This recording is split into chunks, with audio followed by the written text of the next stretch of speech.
नमस्कार। सुनिए जरा, मैं आपका स्वागत है। मेरा नाम है रोहित दुबे और मैं आपको सुनाने जा रहा हूँ राजेश पांडे द्वारा लिखी वर्चस्व का 20वां अध्याय, साक्षी कुंडली। भैया, ये मुख्यमंत्री को निपटाने की सोची है क्या? सुधीर ने पूछा। इतना बड़ा बेवकूफ नहीं हूं, श्री प्रकाश ने कहा। मुख्यमंत्री के पास ब्लैक कैट कमांडो रहते हैं। वो खाकी वाली पुलिस नहीं है कि हमारी एके देखते ही इतनी जोर से भागते हैं कि किलोमीटर भर आगे जाने के बाद ही पीछे मुड़कर देखते हैं। ब्लैक कैट कमांडो के पास एके से भी बढ़िया हथियार है। अगर किसी तरह सीएम पर गोली सटीक बैठ भी गई तो भी हम में से कोई बचेगा नहीं और फिर अपनी वर्चस्व की लड़ाई अधूरी रह जाएगी। मुख्यमंत्री का सबसे खास आदमी साक्षी महाराज है, जिसको निपटाना है। उसको निपटाते ही मुख्यमंत्री के भी दिमाग में आ जाएगा कि ये किसी को भी निपटा सकता है। फिर अपना काम आसान हो जाएगा। लेकिन साक्षी को निपटाने के लिए हम लोगों को दिल्ली चलना पड़ेगा। भैया, अभी इतना बड़ा काम मत पकड़िए। पहले बिहार चलते हैं, सूरज दादा का काम निपटाते हैं, उसके बाद दिल्ली चलकर रहेंगे। अनुज ने कहा। नहीं, पहले यहाँ का काम कर लेते हैं, फिर बिहार चलेंगे, श्री प्रकाश ने कहा। अनुज, तुम दिल्ली चले जाओ और वहां पर साक्षी के आश्रम के पास कोई अच्छा सा फ्लैट किराए पर ले लो। फ्लैट का सामान खरीदकर फ्लैट में जमाओ। जब सब तैयार हो जाए तब हम और सुधीर भी आ जाएंगे। फिर वहां पर साक्षी की कुंडली निकाली जाएगी। वहीं से अपना काम आसान हो जाएगा। ठीक है भैया, सीएलओ लेकर मैं दिल्ली जाता हूँ। सीएलओ लेकर फ्लैट देखने जाऊंगा तो अच्छा फ्लैट मिलने में कोई परेशानी भी नहीं होगी। अनुज बोला। ठीक है, तुम निकल जाओ और फ्लैट का इंतजाम करो। वैसे भी अब लखनऊ का काम ज्यादातर पूरा हो गया है। दिल्ली में कुछ करना पड़ेगा। सीरिया पहलवान के मरने के बाद वहां के ठिकाने खत्म हो गए थे और वहां जाने की जरूरत भी नहीं पड़ी। वहां भी अच्छा अच्छा काम मिलेगा। सीरिया पहलवान का जो पंचवटी कॉलोनी में दिल्ली वाला कार्यालय है, तुम लोगों ने नहीं देखा होगा। वो यारों का यार था। उसके मरने के बाद दिल्ली का ठिकाना ही छूट गया। अभी वो होता तो एक फोन पर बढ़िया फ्लैट किराए पर मिल जाता। चाह, श्री प्रकाश ने कहा। अगले दिन अनुज नीली वाली सीएलओ गाड़ी लेकर दिल्ली के लिए रवाना हो गया और चाणक्यपुरी के एक होटल में रुक गया।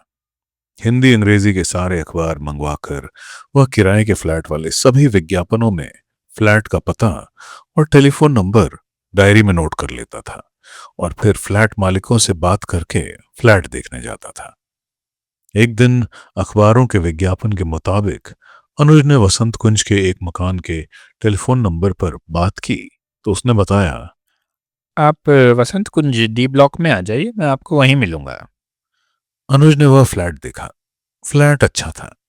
फ्लैट का दरवाजा उस फ्लोर पर बने हुए दूसरे फ्लैट के किसी दरवाजे के सामने नहीं था और बिना किसी की जानकारी के आराम से लिफ्ट से उस फ्लैट पर आया जाया जा सकता था। पीछे की बालकनी से नीचे वाले की बालकनी में आसानी से कूदा जा सकता था। ये जिसका फ्लैट है वो क्या करते हैं? अनुज ने उससे पूछा। उसने बताया, वो एक पूर्व प्रधानमंत्री के पीए थे। उनके इस तरह के कई फ्लैट हैं जो किराए पर उठा रखे हैं। इससे पहले जो किराए पर थे वो बैंक में मैनेजर थे और उनका ट्रांसफर हिमाचल प्रदेश हो गया है, तो ये फ्लैट 2 महीने से खाली है। अच्छा अच्छा, ठीक है। मैं कल बात करके इसका जो भी एडवांस होता है वो दे दूंगा और आपको कोई एग्रीमेंट कराना है तो एग्रीमेंट पर भी हस्ताक्षर कर दूंगा। अनुज ने कहा।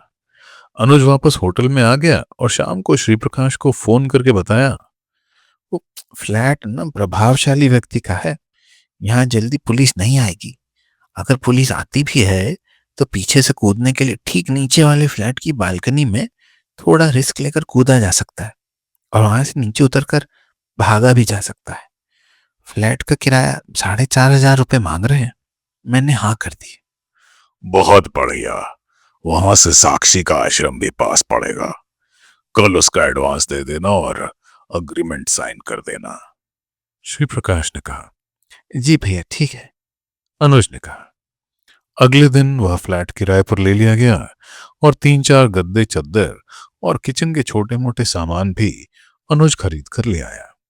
4-5 दिन बाद श्री प्रकाश जेन कार से सुधीर को लेकर दिल्ली आ गया और दिल्ली में आकर उस फ्लैट में अपना सामान और सभी असलहे रख दिए। 2-3 दिन तक कॉलोनी में सवेरे ट्रैक सूट पहनकर पार्क में दौड़ने के लिए जाता रहा और 2-3 दिन में वहां रहने वाले लोगों की जानकारी प्राप्त कर ली। उसने ये देख लिया कि उसको पहचानने वाला कोई व्यक्ति तो वहां नहीं है, या गोरखपुर का कोई व्यक्ति तो नहीं है।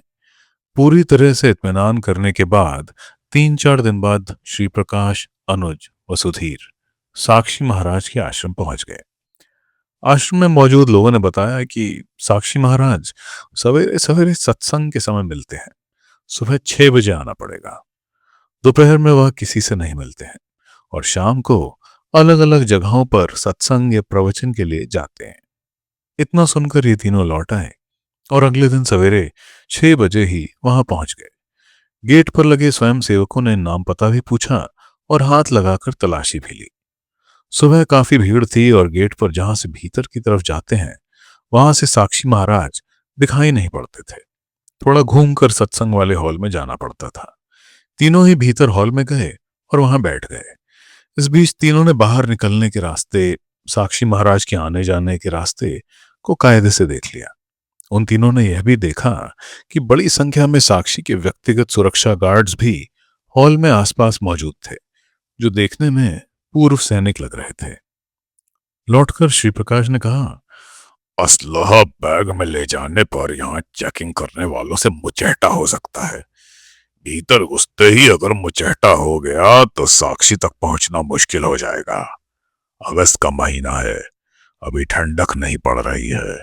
जब ठंडक पड़ने लगेगी तो कंबल ओढ़कर भीतर जाने में आसानी होगी। एक बार सारे असलहे भीतर चले गए तो साक्षी का काम हो जाएगा। हमारे ख्याल से अभी 1-2 दिन और चलकर रास्ते देख लेते हैं। साक्षी किस कमरे से निकलता है, किस कमरे में जाता है, दोपहर में कहाँ कहाँ निकलता है, ये भी देख लेते हैं। और अगर रास्ते में कोई जगह मिल जाती है तो अभी यह काम कर लेते हैं। और अगर रास्ते का जुगाड़ नहीं बैठता तो जाड़ा आने का इंतजार करेंगे। तब तक दादा के काम के लिए फील्डिंग सेट करते हैं। बिहार का काम निपटा देंगे। यहाँ पर फ्लैट मिल ही गया है, आने जाने में कोई दिक्कत नहीं होगी। भैया, गोरखपुर, लखनऊ या फैजाबाद से जब पटना जाते थे तो आराम से अपनी गाड़ी से चले जाते थे। दिल्ली से अपनी गाड़ी से बिहार थोड़ा मुश्किल है, सुधीर ने कहा। मैं जब आया था तो 20 जगह पुलिस बैरियर लगे हुए थे, थोड़ी दिक्कत हो सकती है, अनुज बोला। मैं तो सारे असलहे लेकर अपनी गाड़ी से आया हूं, मुझे तो किसी ने नहीं रोका, श्री प्रकाश ने कहा। भैया, वो रोकने वाली बात नहीं है, रोकेगा कौन? लेकिन यहाँ से पटना जाने में ही ना 14-15 घंटे लग जाएंगे। हम लोगों को पटना जाने के लिए लखनऊ रुक कर ही जाना होगा। यहाँ से लखनऊ चलेंगे, लखनऊ में 1-2 दिन रुकेंगे, फिर वहां से बिहार चलेंगे, सुधीर बोला। हाँ, ये बिल्कुल ठीक है, श्री प्रकाश ने अनुज से कहा। दिल्ली के 10 सिम कार्ड खरीद कर ले आओ। बाजार में देख लो, जो बिना किसी पहचान के सिम कार्ड एक्टिवेट कर दे तो बहुत अच्छा है। नहीं तो फर्जी ड्राइविंग लाइसेंस जो तुम्हारे पास बने हुए हैं उनको देकर 10 सिम कार्ड ले आओ और सब लोग अपने अपने लिए 3-3, 4-4 फोन ले लो। किसी भी मोबाइल पर 1-2 कॉल से ज्यादा नहीं करना है। या पुलिस वाले साले कैसे पटना में सबके बारे में पता कर लिए थे कि हम लोग कहाँ कहाँ गए थे। पटना वाली मुखबिरी कोई नहीं कर सकता। दादा के अलावा किसी को जानकारी नहीं है। ठीक है, मैं ले आता हूं, अनुज ने कहा। अगले दिन अनुज 4 नए मोबाइल और 10 सिम कार्ड ले आया।